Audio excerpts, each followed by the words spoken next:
कहानी एक ऐसे घर से जहां शादी का माहौल है, लेकिन टेंशन और शांति इतनी कि शादी का घर किसी जंग के मैदान जैसा दिख रहा था। अरे जैसा मर्जी डेकोरेशन कर दो, पैसों की चिंता मत करो। इतना पैसा जब लड़के वालों को दे दिया तो फूल वालों को देने में मुझे क्या दिक्कत है? अरे धीरे बोलो ना, साफ लग रहा है कि फ्रस्ट्रेटेड हो। अरे तुम तो चुप ही रहो। एक बेटी संभाल नहीं पाई। सारा दिन मैं काम पर जाता था, सोचता था घर पर बच्चों को अच्छे से संस्कार मिल रहे होंगे, लेकिन नहीं, मैडम को तो अपनी किटी और फैशन से फुर्सत मिले तब ना। माँ चुपचाप वहां से चली जाती है। समझ में नहीं आता कि आखिर शर्मा खानदान में हो क्या रहा है। कल तक चिड़िया से फुदकने वाली शीना की शादी यूं अचानक एक मोटे काले लड़की से क्यों हो रही है? शीना कमरे में हाथ में गुड़िया लिए बोलती है, मेरे साथ जो हो रहा है ठीक हो रहा है। तुम तो सब जानती हो, साहिल मेरे लिए भगवान है। अब जब वो ही नहीं मिला तो फिर कोई भी हो, जिंदगी ही तो जीनी है, जी लेंगे। बाहर शीना की बुआ किसी से बात करती है। अरे मोटा नहीं, उसे तो खाते पीते घर का कहते हैं। अब ओबेरॉय का नाम भी किसी को बताने वाली बात है। उनका इकलौता लड़का तो करोड़ों की स्वामी तो है ही।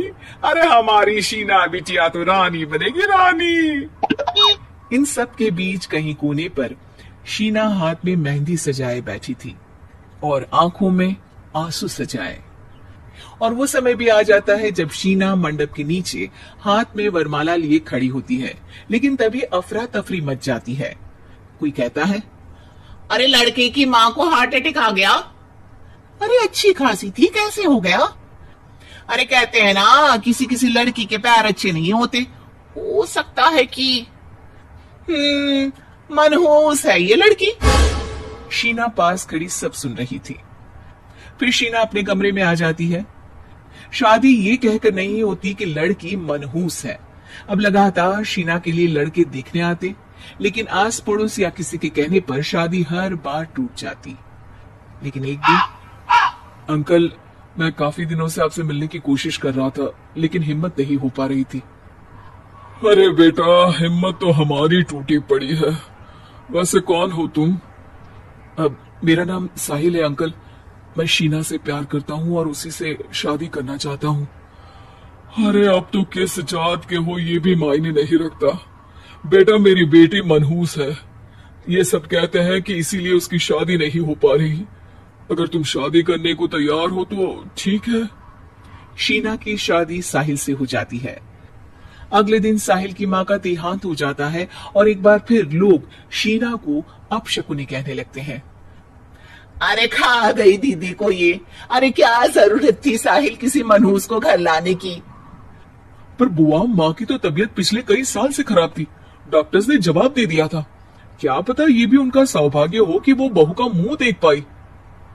अरे बहू का मुंह देख पाई, या ये कह लो कि बहू का मुंह देखते ही स्वर्ग लोक सिधार गई। खैर, हमें क्या, घर तुम्हारा है, हम तो चले। अब शीना को खुद पर ही शक होने लगता है कि कहीं सच में वो अपशकुनी तो नहीं। साहिल, हम दोनों की शादी नहीं हुई होती तो अच्छा था। देखो ना, कैसे पहले मेरी शादी टूटती थी और अब तुम्हारी माँ भी। अरे ऐसा कुछ नहीं होता शीना, अपशकुनी वगैरह कुछ नहीं होता। ये सब तो ईश्वर के खेल है।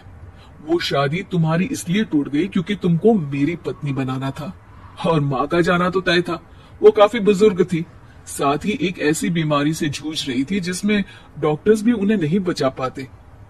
शीना साहिल की बात सुनकर तसल्ली कर लेती है और वहां से चली जाती है। अगले दिन, शीना, अरे ओ शीना। क्या हुआ? उफ, कहीं फिर मेरी वजह से कोई नुकसान?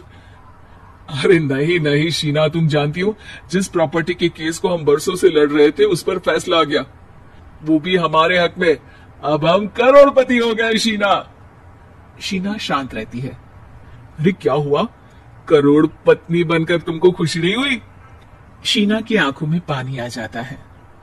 चलिए जी, कुछ तो अच्छा हुआ मेरी जिंदगी में आकर आपके साथ। साहिल शीना को गले लगाकर कहता है, मेरी नई नौकरी भी तुम्हारे ही आने से लगी। ये प्रॉपर्टी का केस जीता।